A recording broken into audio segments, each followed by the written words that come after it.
Bell and Company.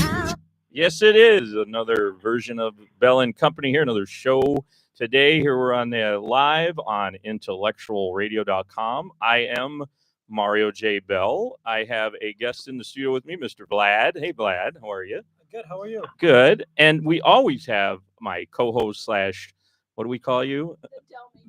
I don't want to insult you, but yes, we have Libby with us. Hey, Libby, how are you? Hi, great. And I want to get right into it because we don't want to keep them too long. We have a great guest on the line with us, and we're going to talk about a little bit of connections between us that he may not have known, actually, but I definitely know. Right on the line with us, let's just get right into it. Joining us tonight is Mr. Tom Dreesen. Hello, Tom. How are you? I'm doing fine, Mario. Hello, Libby, and hello, Vlad, and hello, Wanda, and Larry, Mo, Curly, everybody. The rest of us Tom. in here, right? Yeah, we're having a party over here. Yes. So, I mentioned it there. I'll say it again. I've been knowing about you for years. In fact, and I didn't say this off the air.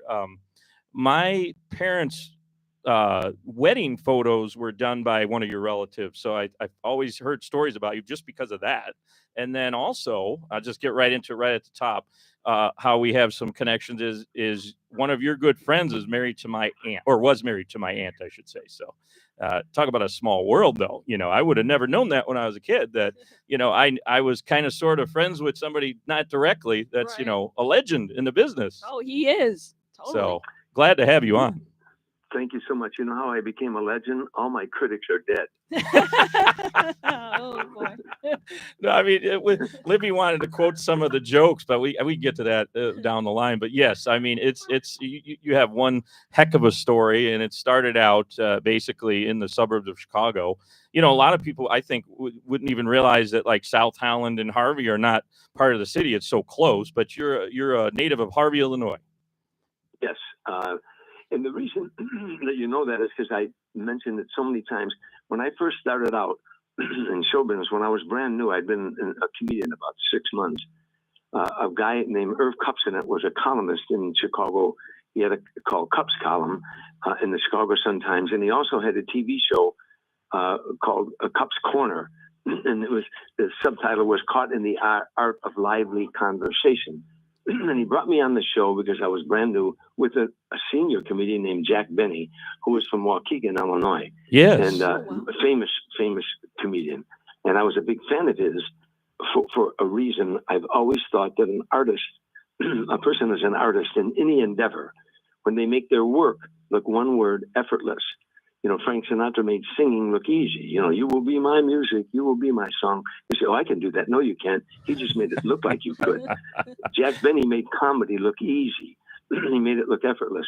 And so I was a fan. And so Cup brought me on the show. And after the show, Jack had about a 6-hour wait for a plane to go back to L.A. And I spent a lot of time with him. And he gave me some advice.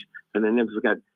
He was telling me, you're a new comedian, so when you do your first appearance on The Tonight Show, now at that time, The Tonight Show was the furthest thing from my mind. I was brand new, Yeah, he said, but before you were on first appearance I was on it many times, but he said, when you do your first appearance on The Tonight Show, don't walk out in front of 28 million people and tell them about the government or the airlines or your thoughts about that. He said, they want to know who you are, so tell them about where you're from, your family, how you grew up. And so when you do 6-7 minutes on The Tonight Show in front of 28 million people, they'll walk off. You'll walk off and they'll say, wasn't he funny? And he came from Harvey, Illinois. He had 8 brothers and sisters. He went to a Catholic school. He played basketball on an all-black basketball team, et cetera, et cetera. You left part of you out there. That's your introduction. And he said, mention Harvey. I said, he said, where am I from, Tommy? I said, Waukegan, Mr. Benny. He said, how do you know that? I said, I've heard you say that many times. He said, you damn right. I'm the only comedian you ever heard of from Waukegan, Illinois. And you're the only comedian I ever heard of from Harvey, Illinois. And there are more Harveys out there than there are Chicagos. Sure. He said, you could say Chicago trying to be cosmopolitan or whatever to make yourself sound hippery. And I said, I could have said New York, or we said, but that makes you unique. And that's a good start. Anyhow, that's a long... That was some great advice from the legend himself that never turned past 39, right? Wasn't that always his thing? Jack Benny was, exactly, I'm 39 years old. Yeah, exactly. And then he, at the end of his life, he was doing the 4th annual Jack Benny retirement tour. Every year we do it, and the 5th annual Jack Benny retirement tour. That's funny. Yes, I mean he went a long time. That's true. That's true. And hey, you're still going. You mentioned how long you've been doing this. You're still doing just like regular day. Okay, I'm going to go and do an appearance. Yeah, as a matter of fact, what I do when I come off the road, I go to either the Comedy Store or the Laugh Factory in Hollywood, or the Comedy Chateau, or the Flappers in Burbank. Last week, I was trying out new material. Last week, I was with Jay Leno, and we were both working on new material at Flappers. And the week before, a couple weeks before, at the Comedy Store, I was with Sebastian Maniscalco and Bill Burr. Oh, nice. On the same stage, is that we're each like 15, 20 minutes.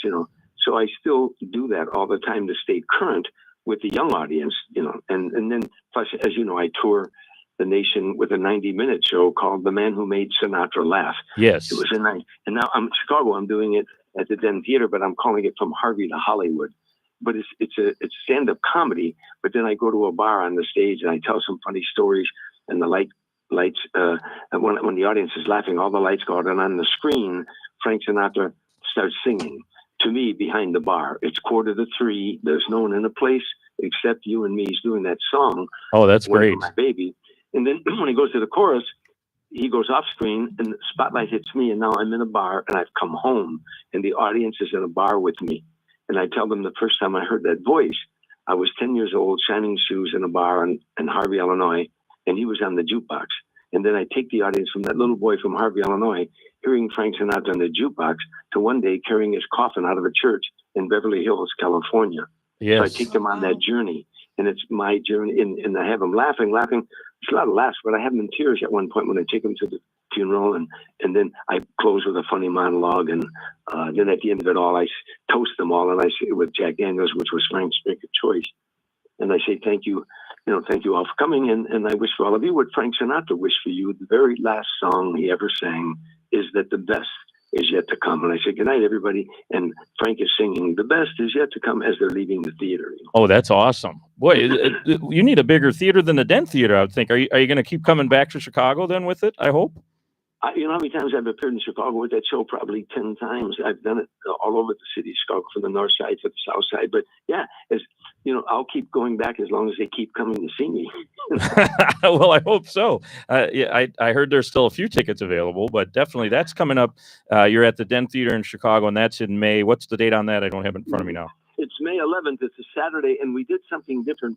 I've never done a show at 4 o'clock in the afternoon on a Saturday, but I did it for a reason, is that people in Chicago, and especially people from the burbs, if they drive into the city, they go in there for dinner. So if the show is at 8 o'clock, they may not want to eat dinner and then run to the show, or try to eat dinner that late. So I figured do a 4 o'clock show, and then they could go to dinner afterward. Like they'd be out there by 6 o'clock. They can go to Gibson's downtown, or to the Club Lucky right nearby is sold out. They Yes. are bringing people, their customers, to the show. But the show's still I haven't checked, but I'm sure there's still some tickets left. And the reason I'm doing your show is because I heard of your incredible outreach, and I imagine when this show is over with, we'll be sold out just because of your influence. I hope so, because we keep too. playing it. This thing doesn't end now. It's in the internet sphere. So yes, it's on Intellectual Radio's site, on iHeart at some point. It's on their podcast site. It's on YouTube, like I said, Facebook clips. So yes, we'll definitely help you out, I'm sure. Well, okay, I'm going to do this cheap plug, and then we can roll on. But they can go for tickets to the Den Theater. The Den Theater is DEN, and it's in Wicker Park, but it's on 1331 North Milwaukee in Chicago. But the phone number is 773-697-3830. And Libby, I know you wrote that down. Yeah, she did. I know you're going to remind Mario. I have it in front of me. She'll remind me. Yes, I like to do that right at the end too. We'll plug it again. But it's another thing that you're doing that you've had out for a little while now is the book. So do you want to talk a little bit about? And we mentioned a friend of yours at the top there. There's a story about him in the book, which that's what I was relating to, because that happens to be my aunt's sister. So there you go. Well, okay. The book is called Still Standing. In the subtitle, it's a double entendre. I'm still standing. I've been doing stand-up for 55 years, but I've been knocked down a lot in my life. And and I kept getting back up again. And so the book is about triumph, and I'm a motivation speaker as well, which is another subject, but I speak on 4 subjects: perception, visualization, self-talk, and develop a sense of humor. So I like to motivate people, and I do things at corporate America and for colleges, universities, and for comedians. I motivate young comedians with that talk. That's excellent. But that's what the book is about. I was knocked down a lot in my life. I grew up, there were 8 of us kids that lived in a shack. We had no bathtub, no shower, no hot water. It was a rat-infested, roach-infested shack in Harvey. It wasn't during Depression. I'm not that old, but, no, in the 50s, I guess. Yeah. I shined shoes in taverns. I said things in bowling alleys. I caddied in the summertime. I sold newspapers on the corner, all to help feed my brothers and sisters. And none of this do I regret. But that's what the book. Why still standing? I'm still standing. No matter how many times you knocked me down, I kept getting back up again. That gives you a little character, I guess, huh? Having that kind of background, striving to be better all the time. I believe that. I believe that. That's why I'm grateful for that kind of a childhood, because I believe during the tough show business years when it really got tough, that I just endured and I didn't give up. But, that's what the book's about. And the subtitle is My Journey from Streets and Saloons to the Stage and Sinatra. Yes. So it's all about how I started out and so forth and so on. But what you're talking about is your aunt's cousin, I believe, is Leslie Del Negro. Yes, we could say it. Go ahead. Say your name on the air. Sure. Yes, that's it. Well, her family, I knew the whole family. They were, very much involved in the city of Harvey. They had their own beauty shops, and Leslie was a beautician. And I was always told it's my aunt's sister, but actually, you're right. It's just a relative of my aunt. You are correct. Yes. Okay. Well, and then she married a guy that I grew up with named Tommy Johnson. We called him TJ.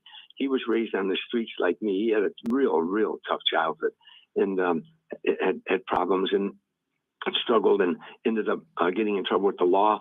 But then a judge helped him get in the service. He went in the paratroopers. And it was in 101st Airborne. And then I came out of the service. I went in the Navy, and then I served in a Marine Corps unit for 9 months called NEGDF. But I spent 4 years in the Navy. We both got out at the same time, and we ended up having an apartment together with a couple other guys at one time.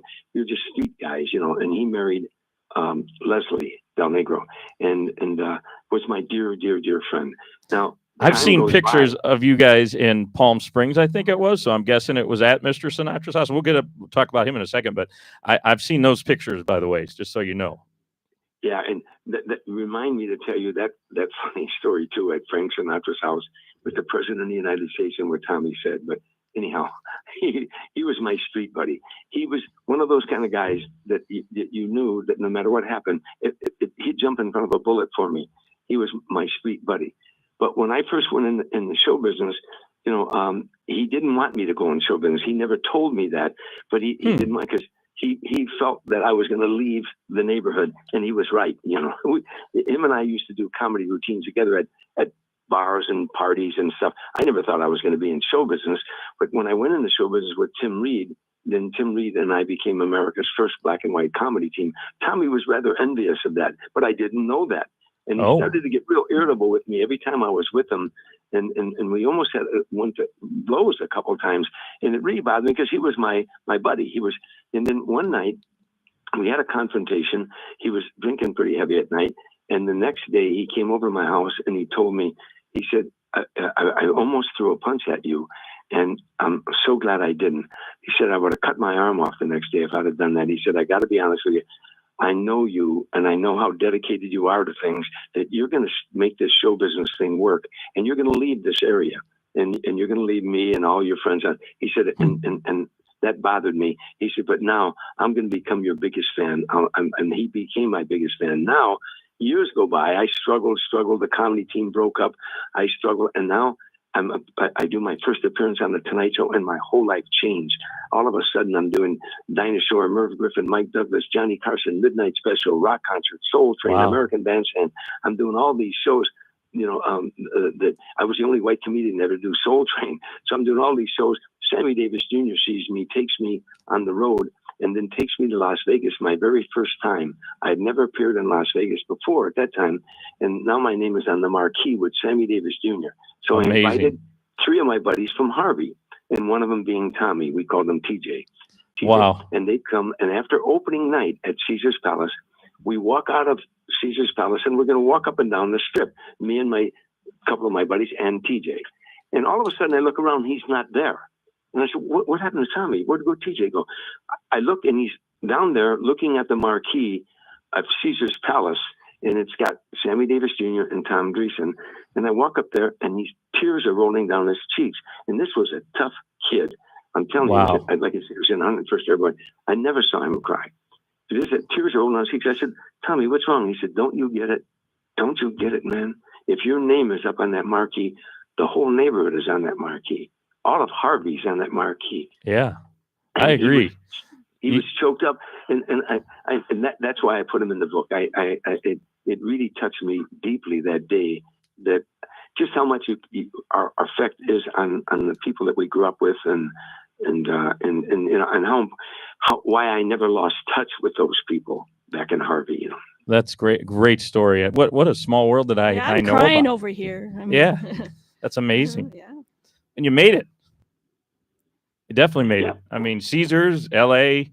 Then, I mean, obviously, it leads at some point, and I haven't read this part of the book yet, so just let the audience know that's probably already heard this story before, but hear it again, everybody, is how did you get then finally working from just with Sammy Davis Jr. now to now you're with Mr. Sinatra himself, Old Blue Eyes, and then I guess were you opening for the Rat Pack tour, and that would have been too early for you, right? No, well, I had toured with Sammy for 3 years, and then did all sorts of shows from all around the country, and then I was doing so many TV shows. I ended up doing the Dean Martin roast, and I met Dean Martin, and I did a couple of Dean Martin roasts, and I started playing golf with Dean, and Dean and I also did some shows together, you know, and so then I was touring with. When I quit touring with Sammy, I mean, I was touring with Tony Orlando and Dawn. I was touring with Mac Davis. I was touring with I went on the road a couple times with Lola Falana. I was touring with Gladys Knight the Pips and Natalie Cole and Smokey Robinson. And it was because singers in those days wanted a comedian that could work clean so they wouldn't offend their audiences. You know, because most of the singers had family audiences, so they wanted a comedian that could work clean, you know.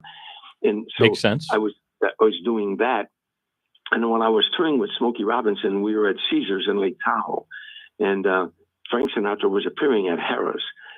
Which is only one casino away if you know Lake Tahoe. Yes. And we were there for a week, and I don't know what made me go that night. For some reason, I said, I think I'm going to go see Frank, because I was a fan of Frank Sinatra's. I had seen him, incidentally, at the Chicago Auditorium, not the auditorium, where the Blackhawks play, the big stadium. I had seen him. Yeah, the old Chicago Stadium. Yeah, sure. Yeah, I seen him perform there. One time, and it just blew me away because I was a big fan of his. Anyhow, so I see that he's appearing over at Harrah's, and I thought, well, I'll go over there one night. And why I chose the one night, I don't know. But after my show, I didn't even change out of my stage clothes. I ran out the side door of Caesars in Lake Tahoe, and I ran past the first casino and ran into the Harrah's Hotel. And I was rushing because I didn't want to miss Frank's opening.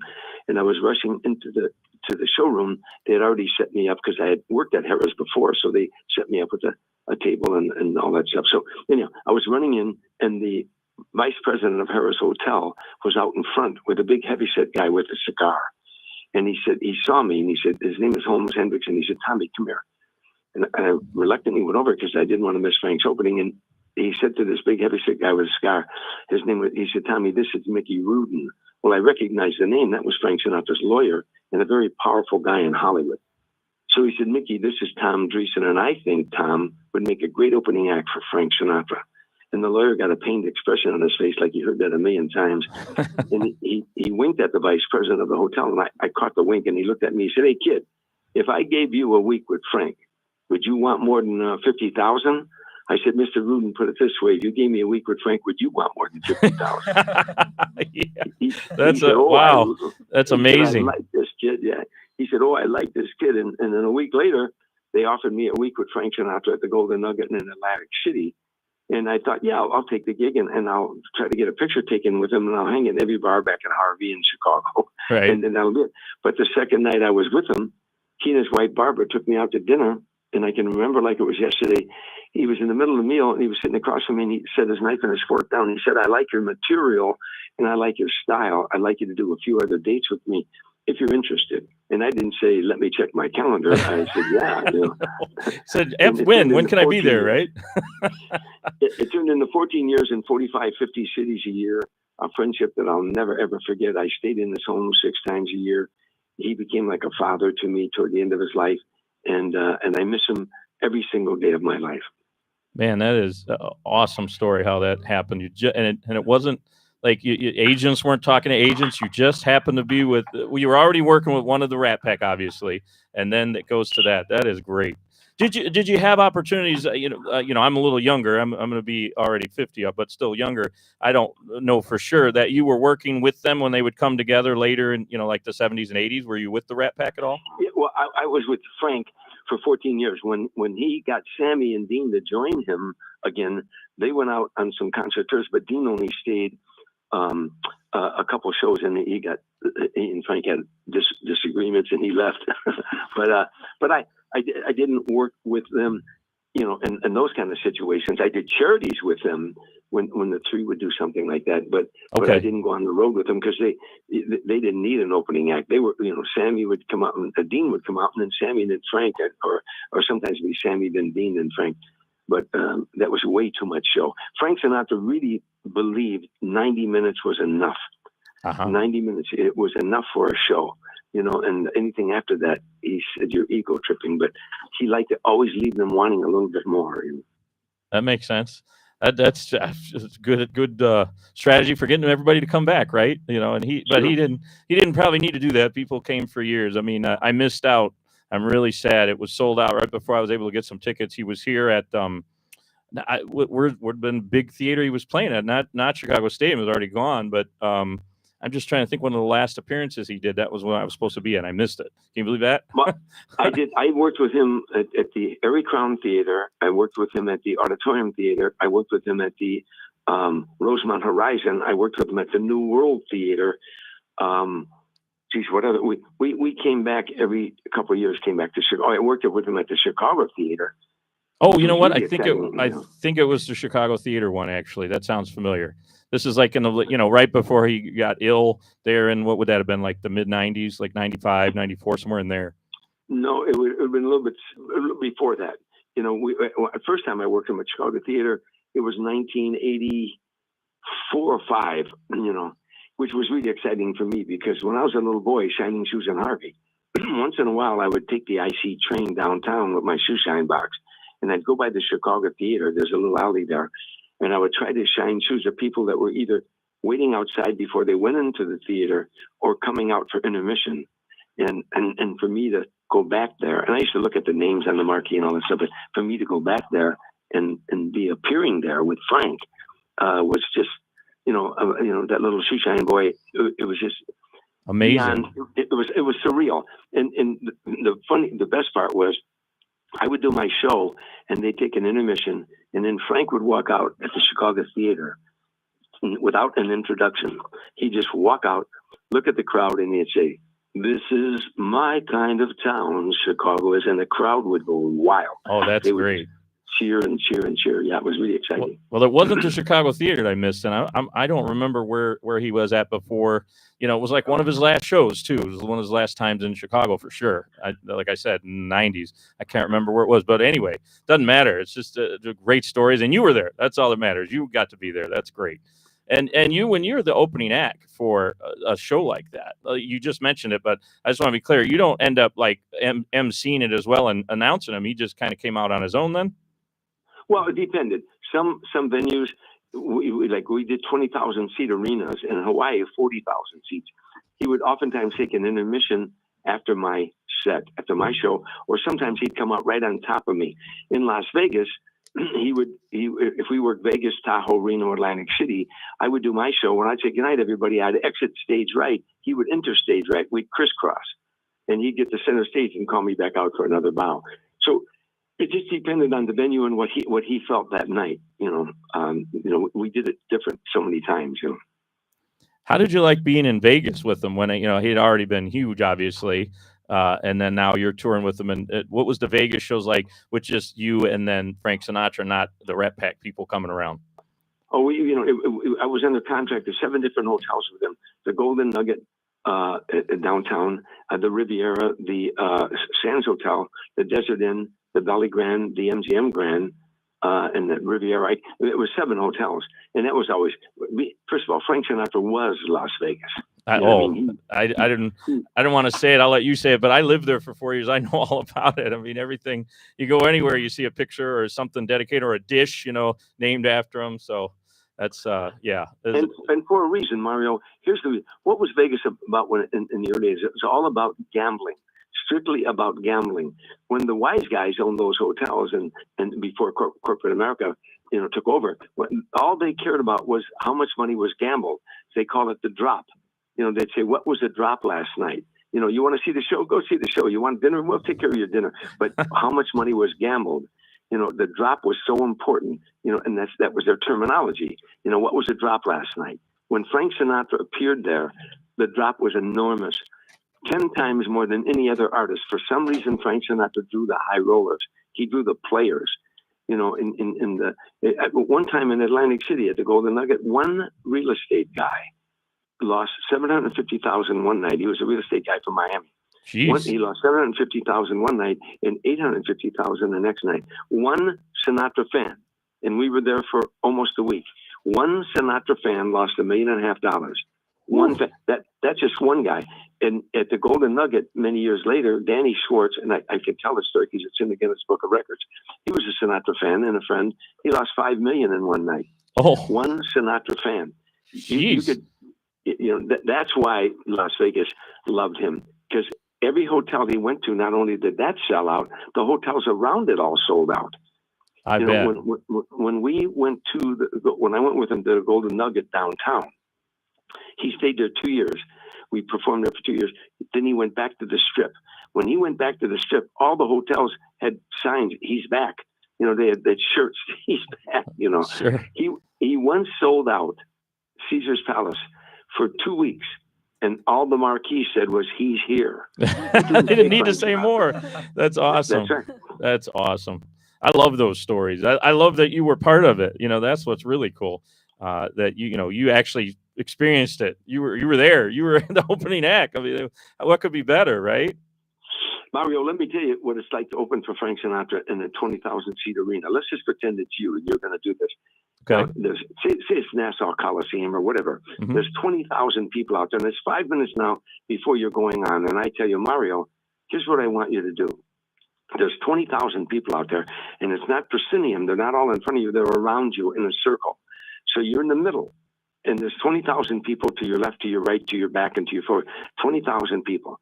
I want you to go out there, and for the next 40 minutes, Mario, I want you to hold their attention. Oh, one more thing, Mario. I want you to hold their attention, but I want you to make them laugh for the next 40 minutes. Oh, one more thing, Mario. I want you to hold their attention and make them laugh. I want you to make them laugh when you want them to laugh. I want you to pull the strings on the emotions of 20,000 people. No props, no tricks, no charts, no special arrangement, no special lighting, no orchestra, nothing. Just you and 20,000 people. And one more thing, Mario, not one of them came to see you. Oh man, I'm not quite sure how I would react to that. I guess I would freeze up a little bit. Wow. I mean, the first time, I hope he didn't say that to you the first time you went out there. Jeez, that's something. They at least gave you a spotlight, right?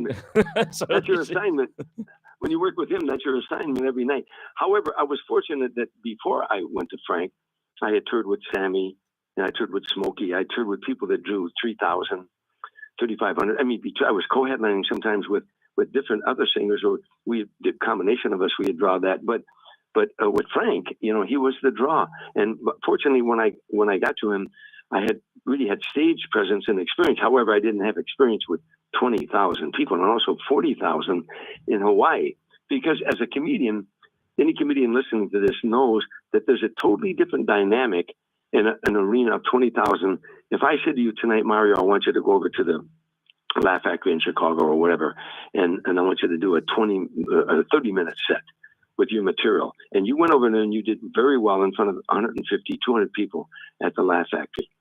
Now, that same exact material in front of 20,000 people has a totally different dynamic. It's the same material, but the laughs are longer and the pauses are different. So it's a totally different dynamic for a stand-up comic and a huge challenge. But when you get them, it's the greatest feeling in the world. Oh, I imagine that's something. I don't know if I would be able to do it. I mean, I've done emceeing for comedians, but I've never actually had to do the whole stand-up act, and not in front of 500, let alone 40,000 or 20,000. That's just amazing. That's awesome that you got to experience that. A local boy from Harvey. How about that, Mr. Dreesen? That's pretty awesome. Yeah, I thank God every day. I've come a long way, and I really appreciate the journey. It wasn't easy. It was almost like the first half of my life that God said, I'm going to put a load on you, a real load. But if you survive, the second half is on me. And that's what it's been like. When I started out, as you know, I never had any dream I'd ever be in show business. I never thought about it. It was the furthest thing from my mind. I was in the JCs in Harvey, a civic group. And I wrote a drug education program teaching grade school children the ills of drug abuse with humor, a concept I had of getting the kids laughing, playing music, getting their attention, and planting the seeds of the ills of drug abuse to eighth graders. A young black man from Norfolk, Virginia, graduated out of Norfolk State College. E.I. DuPont recruited him into Chicago as a marketing rep, and he joined the JCs that night. That's that night that I was proposing the drug education program to the JCs, that they would sanction it as a JC project, and they approved. After the meeting, he comes up to me and with his sponsor, and he said, "My name is Tim Reed, and I'm new in the JCs. It's my first night. I'd like to work with you on that project." I said, "Gee, I already got a guy. I had a white friend named John DeBoer." And I said, "Yeah, I already got a guy, but thank you." The next day, as fate would have it, my friend John DeBoer calls me and said, "I can't help you. I got a new job." I said, "Gee, what was that black guy's name?" "Oh, yeah, Tim Reed." So I called him. We started rehearsing the program, We went into the schools. The program became very popular among JC chapters around the world. Libby mentioned that you were doing this with the JCs. I didn't catch that part, but that's pretty awesome. So he became part of the JCs already, not because of you. You hadn't known him yet when you were getting involved. No, Tim Reed. Not at all. I didn't know him at all. Okay. And then one day, the program became number one in 50 states and in 22 foreign countries where JCs were through their publications on how to teach drug education at an eighth grade level. And so it became very popular. And then one day in a classroom, a little eighth grade girl was in Harvey, was walking out of the classroom, and she stopped and she looked at Tim and I and she said, "You guys are funny. You ought to become a comedy team." And 2 days later, we're talking about what that little girl said. And I said, "Would you do it?" "Well, I'd do it." "Would you do it?" We didn't know the first thing about show business. We began to write what we thought was material. Now, mind you, there weren't any comedy clubs in America at that time. There wasn't one comedy club in the United States in that time, 1969. So we had to put together what would be a nightclub act, that we'd have to go and do 15, 20 minutes in front of a singer. So we worked on material. We worked on it. And finally, for like 4 months, we kept writing and thinking what we'd do. And we went to a jazz club one night, and the owner when the jazz club went for a break, he let us get up, and we got up and we bombed because we went 100 miles an hour. We didn't want to wait for laughs or pause. We just wanted to remember every line. So we went on the stage saying, "Hi, we're the comedy team of Tim and Tom. He's Tim, I'm Tom. We came from Harvey. We were talking 100 miles an hour." Oh, boy. When we came off stage, we cornered the owner and said, "What'd you think? What'd you think?" He said, "I don't know. You never gave me a chance to laugh. Come back tomorrow and slow down." He said, "Come back tomorrow." So we came back the next day and we slowed down and got laughs. Oh, that's hilarious. And then that went a while too. He wasn't he didn't go out to LA to act for a while after that, right? That wasn't until the 70s that he was doing the shows. That show on TV. We stayed together almost 6 years, touring what they affectionately call the Chitlin Circuit, black-owned, black-operated nightclubs in Chicago: the High Chaparral, the Burning Spear, the Guys and Gals Lounge, the Cotton Club, the Dating Club Lounge. And we in Boston, the Sugar Shack, and in Detroit. Motown was in Detroit in those days. So Motown would go to this, all the acts would go to this club called the 20 Grand. A gangster named Bill BK owned it, Bill K. Bush. And all the Motown acts would break in there before they went to Las Vegas. And so Tim and I, we worked that club many times. And then a place called the Club Harlem in Atlantic City, New Jersey, before they had gambling. Oh, okay. Which was an experience like you wouldn't believe. The Club Harlem was the apex of the Chitlin Circuit. When you got there, you made the big time on the Chitlin Circuit. So that was the big time. So every nightclub you ever worked at, they'd usually open on a Monday and close on a Saturday night. The Club Harlem opened on Saturday night and closed the following Friday. But the first show, opening night at the Club Harlem, was 10 o'clock at night. The second show was 2 o'clock in the morning. The third show was 6 a.m., what they called the breakfast show. And Jeez. 6 a.m. in the morning. And the place would be packed with 1,300 black folks. And I mean, it was the rowdiest, loudest, most exciting club you'd ever work in your life, you know. And we pulled off so many stunts there. I'd be the only white guy within like 5 miles. And we had so many funny bits off of that, you know. That's amazing. I mean, I've heard about the late night club thing. I mean, Don Rickles is famous for talking about that, doing shows. Now, this is back in Vegas, but doing shows at like 3 a.m. or whatever. And even Mr. Sinatra himself, Old Blue Eyes himself, would go in and hang out there supposedly at like 5 a.m. I'm like, wow, that's something. Well, that was the old Vegas. When I first started working in Vegas, it was 1977. Sammy, we'd do 2 shows, and then we'd go out on the strip and go all the way down the strip, and we'll go to all the lounge shows. Louis Freeman, Keely Smith, the Treniers, every lounge show. Rickles in those days was working the lounges as well as a lot of other acts, you know. And you'd go into the lounge like with the Treniers or some singing group, and they'd see you in the audience. They'd say, "Look out there, there's Sammy Davis. Hey, Sammy, you want to sing a song?" He'd get up and sing a song. He'd say, "How about my co-star, Tom Dreesen? Tommy, come on, do some jokes." You do that till 5, 6 in the morning. It was really a lot of fun.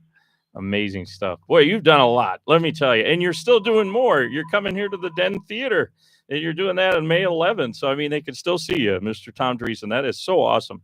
What a story. I think we need to do a whole nother show with you someday. So hopefully you can do that with us, because this was, I feel like we only touched the surface. I really do. But this was something. I really appreciate you being on. And yeah, people will definitely hear about it, and it'll help you get some more tickets sold for the show for sure.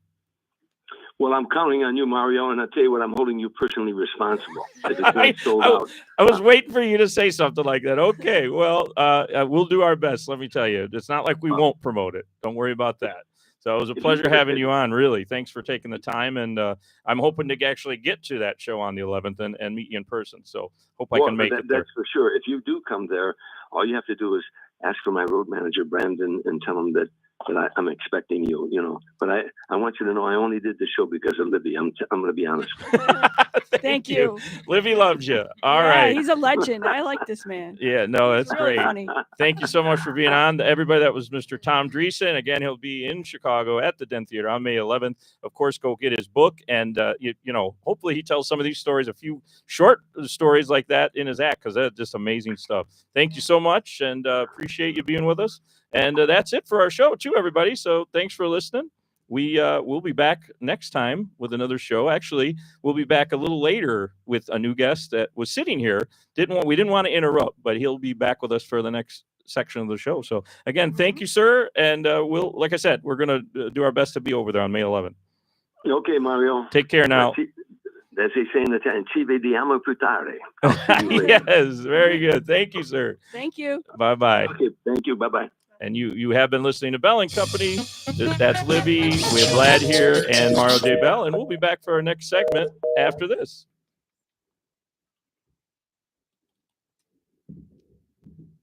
He's got a lot of stories. I didn't want to interrupt. You're tuned in to IntellectualRadio.com.